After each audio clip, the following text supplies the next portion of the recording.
Hey guys, this month's Riff of the Month is something that is ostensibly by request.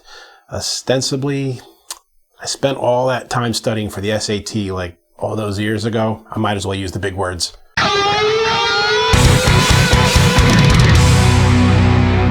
So a while back, I posted a video that was a collaboration piece I did with Leon Todd, this awesome shredder dude from a band called Ragdoll in Australia. And there was a little piece that I played in it that a couple people have asked me about what it was that I was doing. It's a cross-picking run, and I'm going to take that apart and then talk about just kind of cross-picking runs in general and how I use them, and that'll be our Riff of the Month. So let me go back and play just that little tiny bit of the song and the piece that we're going to talk about today, and then we'll come back and look at it.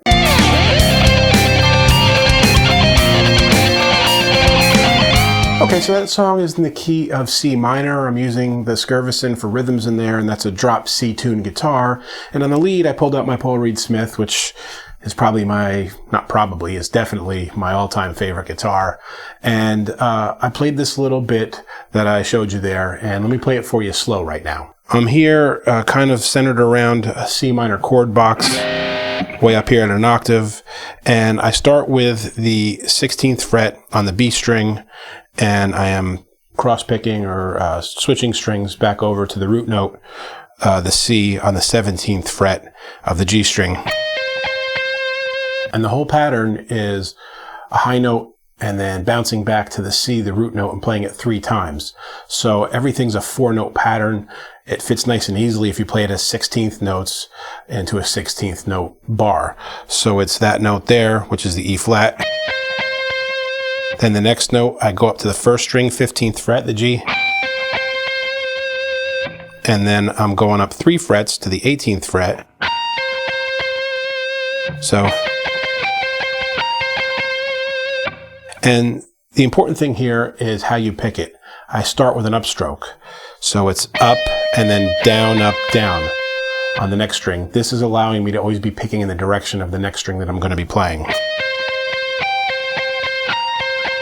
And then I just do a quick 4-note rundown, 1, 2, 3, 4, to fill out the full 16th notes, which is 16, 15, 18, 16 on the B string.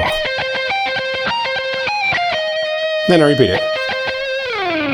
So in that song, that's the entire cross-picking part. It's not very extensive, but this highlights another type of run or riff that you can do that I call portable, things that you can take the same concept and play in many different places and have many different uses, so that when you learn one technique, you've got 100 things that you can do. That's important. So going into, say, the key of E minor, and I'll kind of be in and around the pentatonic scale of E, but I'm going to use the whole thing. So it'll be B, 12th fret, 13th, 15th on the B string, then the E.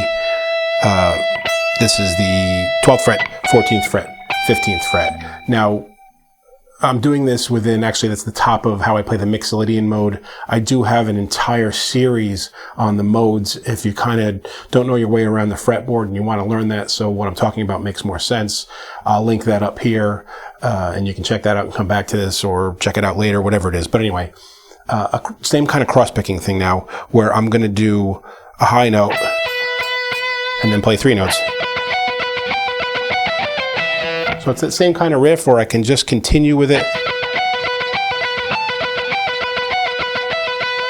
Totally portable and very usable all over the place in any kind of song.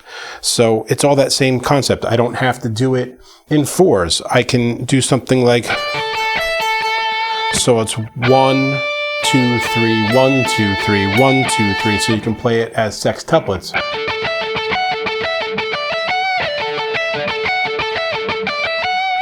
In that case, I'm still playing in the same key, or that would even work in, say, D major. Again, this kind of supposes you know about modes, but you can do this stuff with any of the positions that you're already comfortable in. If we're going back and playing just in a pentatonic scale, I can maybe string skip and just play an E minor pentatonic. So I have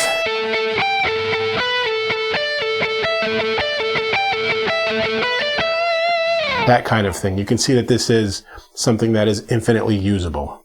And that's really the concept, hopefully, behind most of my riff of the months, is that you can take them out and use them as part of your lead playing style rather than just that one very specific riff. So I hope that concept makes sense and you get some mileage out of it. If you come up with some cool things on your own, please post in the comments below. You got your own videos, your own SoundCloud, whatever it is. I always want to hear what you guys are doing. And until next time, guys, keep making great music. Hey friends, don't forget to subscribe and turn on notifications. It makes the whole world better.